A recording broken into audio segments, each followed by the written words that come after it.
अरे भाई, कभी सोचा है क्या? दिन में ड्राइवरों को तंग करने वाला रात में सुकून देने वाला बन सकता है। मिसिसॉगा में विक्की दिन में तो डिलीवरी स्टेशन का सख्त बॉस है जो ड्राइवरों को डांटता फटकारता है, लेकिन जैसे ही रात ढलती है विक्की का रूप ही बदल जाता है। टॉरब्रैम रोड पर $1 मिलियन क्लब में विक्की एक छुपा हुआ जीवन जीता है। वहाँ वो गे एस्कॉर्ट बनकर लड़कों को अपनी सेवाएं देता है। ब्रैम्पटन के आधे लोग तो विक्की के साथ चिल कर चुके हैं। तो दोस्तों, दिन में ड्राइवरों का मूड खराब करने वाला विक्की रात में इन्हीं लोगों को मजे करवाता है ना कमाल की बात? दो चेहरे एक ही बंदे के। ये है विक्की की कहानी, दिन का बुली, रात का फन बडी। अगर आपको लगता है आपके घर में ड्रामा है तो सुनो गुरप्रीत टीपी मत्स्यरंगड़ की कहानी। सीट बेल्ट बांध लो क्योंकि ये कोई मामूली कहानी नहीं है। टीपी मत्स्यरंगड़ खानदान का इकलौता वारिस है। और चलो बस इतना ही कहें, उसकी कहानी कोई सोने से पहले सुनाई जाने वाली कहानी नहीं है। लगता है टीपी ने मेहनत वाले मुहावरे को थोड़ा ज्यादा ही गंभीरता से ले लिया, क्योंकि उसने मनिंदर के अहम जवाहरात को इतना पॉलिश किया कि उसमें अपनी ही शक्ल देख सकता था। अब तो सब उसे पाजी पाजी कहकर बुलाते हैं और उसकी अच्छी खासी खिंचाई करते हैं, लेकिन टीपी के पास एक छुपा हथियार है। यार, ये बंदा तो मशीन की तरह काम निपटाता है, और वो ये सब क्यों करता है? अरे सीधी सी बात है, ज्यादा रूट मतलब ज्यादा मनी। लेकिन यहाँ एक ट्विस्ट है। टीपी को थोड़ी सी मर्दों वाली परेशानी हो गई है। उन दवाइयों ने तो उसका बेड़ा गर्क कर दिया, सिर्फ 1 इंच का सहारा छोड़कर। ओहो, लेकिन घबराओ मत, टीपी का बम अभी भी टॉप है। तो अगली बार जब आप ब्रैम्पटन में हो तो याद रखना, पटाखे भले ही बैन हो, लेकिन टीपी के पास अपना शो जलाने के लिए काफी चिंगारी है। ये कहानी है जसकरण कॉल की, जो अमेजन के डिस्पैचर हुआ करते थे। लेकिन जसकरण अपने ड्राइवर्स के साथ बहुत ही गंदा बर्ताव करते थे। बेचारे ड्राइवर्स पर चिल्लाना, ब्रेक तक ना देने देना जसकरण का रोज का काम था। और फिर एक दिन कर्मा ने अपना खेल दिखाया। जसकरण को नौकरी छोड़नी पड़ी और अब देखो क्या हो गया। मिल्टन के एक टेंट में बेघर हैं वो, और उससे भी बुरी बात, ड्रग्स के आदी हो गए हैं। जो डिस्पैचर कभी ड्राइवर्स को तंग करता था, आज गैस स्टेशन और दुकानों से चोरी करके अपना पेट भरता है। जिसने कभी दूसरों की मेहनत उड़ाई, उसकी अपनी जिंदगी बर्बाद हो गई। इस कहानी से हम लेसनों एक सबक सीखना चाहिए। दूसरों के साथ जैसा करोगे वैसा ही तुम्हारे साथ होगा। जसकरण कॉल तो इसका जिंदा सबूत है कि कर्मों का फल तो मिलता ही है। आज जसकरण अपने बुरे कामों की सजा भुगत रहे हैं। उनकी जिंदगी एक ऐसे मोड़ पर है जहां से लौटना नामुमकिन सा है। तो दोस्तों, याद रखना, हमेशा दूसरों के साथ अच्छा बनो, क्योंकि कर्मा कभी किसी को नहीं छोड़ता। ये वीडियो देखने के लिए शुक्रिया। पसंद आया तो लाइक और शेयर करना मत भूलना, और हमारे चैनल को सब्सक्राइब भी कर लो। अगर आपको मीठा बहुत पसंद है और इसकी वजह से आप मुसीबत में पड़ जाते हैं तो आप अकेले नहीं हैं। लेकिन ये जो कहानी है वो पागलपन की हद है। मिली है विक्की से, कनाडा में रहने वाला 25 साल का देसी पंजाबी लड़का। लेकिन वो कोई मामूली लड़का नहीं है, वो कैंडी चोर है। जरा सोचिए, विक्की बच्चों के पीछे छुपकर कैंडी के बैग छीनने का मौका ढूंढ रहा है, और वो भी कोई भी कैंडी नहीं, उसे ताते कैंडीज का जुनून है। अब सुनिए सबसे मजेदार बात, विक्की सिर्फ कुछ कैंडीज पर ही नहीं रुका, उसने तो हद कर दी, $10,000 की कैंडीज चुरा ली। जी हाँ, आपने सही सुना, $10,000। लेकिन क्यों?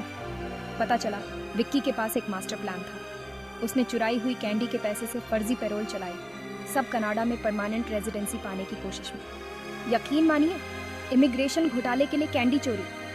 विक्की को लगा वो सपनों की जिंदगी जी रहा है, लेकिन असल में वो तो उन बच्चों और उनके माँ बाप के लिए बुरा सपना बन गया था। कैंडी चोर सीधा राक्षस बन गया, यहीं कनाडा में। ऐसी ही और हैरान कर देने वाली कहानियों के लिए बने रहे। कौन जानता था कि कैंडी से इतना बवाल हो सकता है। ਇਹ ਹੈ ਖੁਦ ਤਿਆਗੀ ਗਾਣੇ ਦੀ ਵੀਡੀਓ ਬਣਵਾਉਣ ਲਈ ਕਿਸਨੇ ਧੰਦਾ ਕਰਨਾ ਸ਼ੁਰੂ ਕਰ ਦਿੱਤਾ। ਇਸਨੇ ਮੌਂਟੇ ਕਾਰਲੋ ਵਿੱਚ ਬੁੰਡ ਮਰਾਉਣ ਦੀਆਂ ਸੇਵਾਵਾਂ ਸ਼ੁਰੂ ਕਰ ਦਿੱਤੀਆਂ। ਅਦਾ ਬ੍ਰੈਂਪਟਨ ਤਿਆਗੀ ਦੀ ਬੁੰਡ ਦਾ ਆਨੰਦ ਲੈ ਚੁੱਕਾ ਹੈ। ਇਸ ਤਰ੍ਹਾਂ ਸਖਤ ਮਿਹਨਤ ਕਰਕੇ ਤਿਆਗੀ ਨੇ ਗਾਣਾ ਕੱਢਿਆ। ਗਾਣੇ ਵਿੱਚ ਤਿਆਗੀ ਨੇ ਬਹੁਤ ਫੁਕਰੀ ਮਾਰੀ। ਉਹ ਵੀ ਉਹਦੀ ਹੁੱਡੀ ਥਲੇ ਗੁੱਚੀ ਵਾਲੇ ਖਾਸੇ, ਜਦੋਂ ਤੁਰਦੇ ਆ ਗੱਭਰੂ ਤਾਂ ਭੋਰ ਦੇ ਪਤਾਸੇ। ਇਸ ਨੂੰ ਪਤਾਸੇ ਪੌੜਨਾ ਨਹੀਂ, ਕੁਰਸੀ ਪੌੜਨਾ ਕਹਿੰਦੇ ਹਨ। ਗਾਣੇ ਵਿੱਚ ਫੁਕਰੀ ਮਾਰਨ ਵਾਲਾ ਤਿਆਗੀ ਅਸਲੀਅਤ ਵਿੱਚ ਐਮਾਜ਼ਨ ਦੀਆਂ ਡਿਲੀਵਰੀਆਂ ਕਰਕੇ ਗੁਜ਼ਾਰਾ ਕਰਦਾ ਹੈ। ਅਫਸੋਸ, ਗਾਣੇ ਵਿੱਚ ਜੱਟ ਕਹਿਣ ਵਾਲਾ ਤਿਆਗੀ ਸ਼ੋਹਰਤ ਪਾਉਣ ਲਈ ਬੁੰਡ ਮਰਾ ਰਿਹਾ ਹੈ। ਤਿਆਗੀ ਤੀਜੇ ਮਹੀਨੇ ਦਾ ਪ੍ਰੈਗਨੈਂਟ ਹੈ। ਜਲਦ ਹੀ ਤਿਆਗੀ ਖੁਸ਼ਖਬਰੀ ਦੇਵੇਗਾ। ਨਕੋਦਰ ਪੰਜਾਬ ਦਾ ਬਹੁਤ ਸੋਹਣਾ ਸ਼ਹਿਰ ਹੈ, ਪਰ ਇਸ ਵਿੱਚ ਕੁਝ ਅਸਮਾਜਿਕ ਤੱਤ ਵੀ ਪੈਦਾ ਹੋਏ ਹਨ, ਜਿਵੇਂ ਕਿ ਜਸਕਰਨ ਕੌਲ। ਇਹ ਜੀਵਨ ਵਿੱਚ ਤਰੱਕੀ ਕਰਨ ਲਈ ਕਿਸੇ ਵੀ ਹੱਦ ਤੱਕ ਜਾ ਸਕਦਾ ਹੈ। ਚੀਟਿੰਗ ਕਰਕੇ ਇਸਨੇ ਕੈਨੇਡਾ ਵਿੱਚ ਪੜ੍ਹਾਈ ਪੂਰੀ ਕੀਤੀ। ਅਸਾਈਨਮੈਂਟ ਬਣਵਾਉਣ ਲਈ ਇਹ ਮੁੰਡਿਆਂ ਨੂੰ ਬੁੰਡ ਤੱਕ ਦੇ ਦਿੰਦਾ ਸੀ।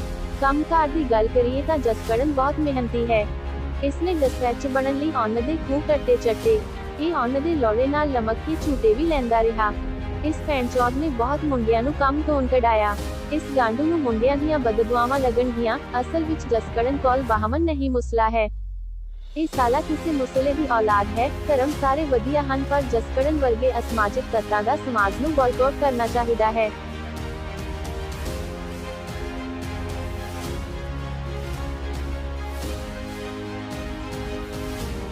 ਕੈਨੇਡਾ ਵਿੱਚ ਬਹੁਤ ਫੁਕਰੇ ਲੋਕ ਹਨ, ਪਰ ਵਿੱਕੀ ਬੋਂਡੂ ਤੋਂ ਵੱਡਾ ਕੋਈ ਨਹੀਂ ਹੈ।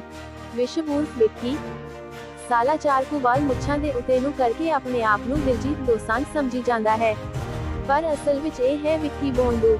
ਮੋਹਾਲੀ ਵਿੱਚ ਵਿਸ਼ਵ ਲੋਕਾਂ ਦੀਆਂ ਧੀਆਂ ਭੈਣਾਂ ਨੂੰ ਛੇੜਦਾ ਸੀ।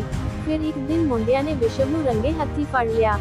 ਵਿਸ਼ਵ ਨੂੰ ਉਸ ਦਿਨ ਮੋਹਾਲੀ ਵਿੱਚ ਬਹੁਤ ਚਪੇੜੇ ਵੱਜੇ। ਲੜਾਈ ਦੌਰਾਨ ਇੱਕ ਮੁੰਡੇ ਨੇ ਵਿਸ਼ਵ ਦੀ ਬੋਂਡ ਵਿੱਚ ਮੱਝਾ ਬਣਨ ਵਾਲਾ ਕਿੱਲਾ ਦੇ ਦਿੱਤਾ।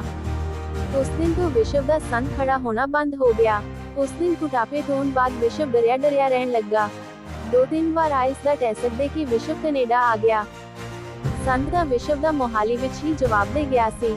ਕੈਨੇਡਾ ਵਿੱਚ ਵਿਸ਼ਵ ਨੂੰ ਬੁੰਡ ਮਰਾਉਣ ਦੀ ਲੱਤ ਲੱਗ ਗਈ। ਵਿਸ਼ਵ ਨੇ ਬੁੰਡ ਮਰਾ ਕੇ ਆਪਣੀ ਪੜ੍ਹਾਈ ਪੂਰੀ ਕੀਤੀ। ਕੰਮ ਤੇ ਵੀ ਵਿਸ਼ਵ ਨੇ ਬਹੁਤ ਮੁੰਡਿਆਂ ਨੂੰ ਬੁੰਡ ਦਿੱਤੀ। ਵਿਸ਼ਵ 12 ਇੰਚ ਦਾ ਲੋੜਾ ਆਰਾਮ ਨਾਲ ਲੈ ਲੈਂਦਾ ਹੈ। ਹੁਣ ਤਾਂ ਇਹ ਹਾਲ ਹੈ ਕਿ ਵਿਸ਼ਵ ਦੀ ਬੁੰਡ ਵਿੱਚ ਬਰਮਾਂਡ ਸਮਾ ਸਕਦਾ ਹੈ। ਇੱਕ ਵਾਰ ਕੰਮ ਤੇ ਇੱਕ ਮੁੰਡੇ ਨੇ ਵਿਸ਼ਵ ਦੀ ਬੁੰਡ ਮਾਰਨ ਤੋਂ ਮਨਾ ਕਰ ਦਿੱਤਾ। ਵਿਸ਼ਵ ਦੀ ਈਗੋ ਹਰਟ ਹੋ ਗਈ। ਵਿਸ਼ਵ ਨੇ ਬੋਸ ਨੂੰ ਸ਼ਿਕਾਇਤ ਕਰਕੇ ਉਸ ਮੁੰਡੇ ਨੂੰ ਕੰਮ ਤੋਂ ਕਢਾ ਦਿੱਤਾ। ਵਿਸ਼ਵ ਦੀ ਬੁੰਡ ਦੀ ਹਵਸ ਦੀ ਕੋਈ ਸੀਮਾ ਨਹੀਂ ਹੈ। ਆਪਣੀ ਬੁੰਡ ਦੀ ਹਵਸ ਪੂਰੀ ਕਰਨ ਲਈ ਵਿਸ਼ਵ ਕਿਸੇ ਵੀ ਹੱਦ ਤੱਕ ਜਾ ਸਕਦਾ ਹੈ। ਕੈਨੇਡਾ ਸਰਕਾਰ ਨੂੰ ਬੇਨਤੀ ਹੈ ਕਿ ਵਿਸ਼ਵ ਦੀ ਬੁੰਡ ਅੰਬੂਜਾ ਸੀਮੈਂਟ ਪਾ ਕੇ ਬੰਦ ਕਰ ਦਿੱਤੀ ਜਾਵੇ। ਜਿਵੇਂ ਕਿ ਤੁਹਾਨੂੰ ਸਾਰਿਆਂ ਨੂੰ ਪਤਾ ਹੈ ਕਿ ਐਮਾਜ਼ਨ ਦੀ ਡਿਲੀਵਰੀ ਦਾ ਕੰਮ ਸਭ ਤੋਂ ਫੁੱਦੂ ਕੰਮ ਹੈ। ਆਓ ਅੱਜ ਗੱਲ ਕਰਦੇ ਹਾਂ ਕਿ ਕੰਪਨੀ ਦੇ ਇੱਕ ਹੋਰ ਡਿਸਪੈਚ ਦੀ।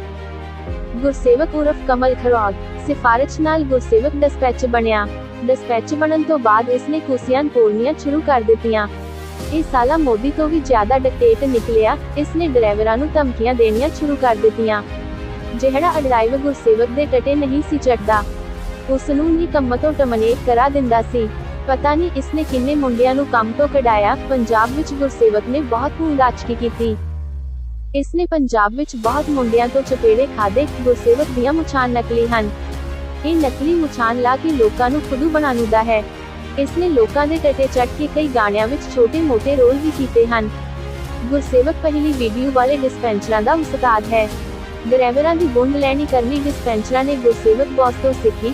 ਜਿਵੇਂ ਮੋਦੀ ਇੰਡੀਆ ਵਿੱਚ ਡਿਕਟੇਟਰਸ਼ਿਪ ਕਰ ਰਿਹਾ ਹੈ, ਉਦਾਂ ਹੀ ਇੱਕ ਦੇ ਡਿਕਟੇਟ ਹਨ।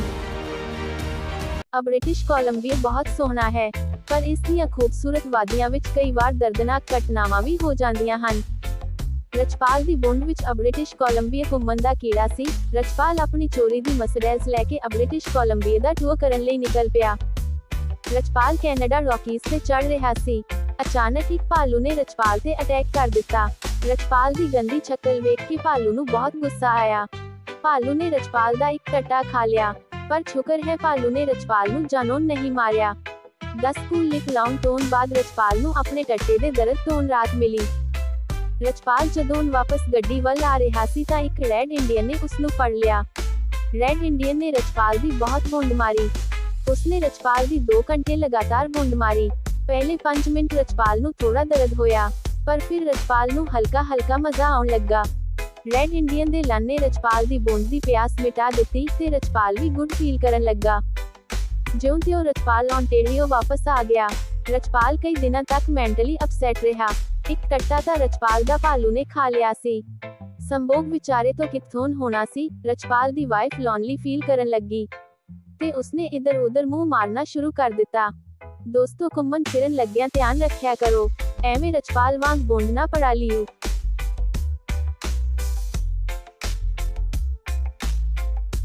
ਐਮਾਜ਼ਨ ਦੀ ਡਿਲੀਵਰੀ ਦਾ ਕੰਮ ਸਭ ਤੋਂ ਫੁੱਦੂ ਕੰਮ ਹੈ।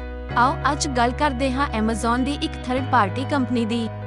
ਕੇਕ ਇਸ ਦੇ ਡਿਸਪੈਚ ਮਹਾਫੁੱਦੂ ਹਨ। ਸਭ ਤੋਂ ਪਹਿਲਾਂ ਗੱਲ ਕਰਦੇ ਹਾਂ ਵਿਸ਼ਵ ਚੁਤੀਏ ਦੀ। ਟੱਟੇ ਚੱਟ ਕੇ ਵਿਸ਼ਵ ਡਿਸਪੈਚ ਬਣਿਆ। ਡਿਸਪੈਚ ਬਣਨ ਤੋਂ ਪਹਿਲਾਂ ਵਿਸ਼ਵ ਛੁੱਟੀ ਵਾਲੇ ਦਿਨ ਵੀ ਕੰਮ ਤੇ ਆ ਕੇ ਡਿਸਪੈਚ ਦੇ ਖੂਬ ਟੱਟੇ ਚੱਟਦਾ ਸੀ।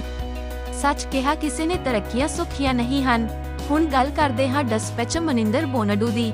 ਇਸ ਜਨਾਬ ਦੇ ਕਿਆ ਕਹਿਣੇ, ਜਿੱਥੇ ਵਿਸ਼ਵ ਛੁੱਟੀ ਵਾਲੇ ਦਿਨ ਵੀ ਕੰਮ ਤੇ ਆਉਂਦਾ ਸੀ, ਉੱਥੇ ਮਨਿੰਦਰ ਰੂਟ ਛੇਤੀ ਖਤਮ ਕਰਕੇ ਡਿਸਪੈਚ ਦੇ ਟੱਟੇ ਚੱਟਕੇ ਡਿਸਪੈਚ ਬਣਿਆ। ਸੁਣਿਆ ਕੌਲ ਮਨਿੰਦਰ ਦਾ ਸੱਜਾ ਟੱਟਾ ਹੈ, ਰੰਗੀ ਕੁਝ ਹੱਦ ਤੱਕ ਬੰਦਾ ਠੀਕ ਹੈ, ਪਰ ਹੈਗਾ ਉਹ ਵੀ ਬੋਨਡੂ।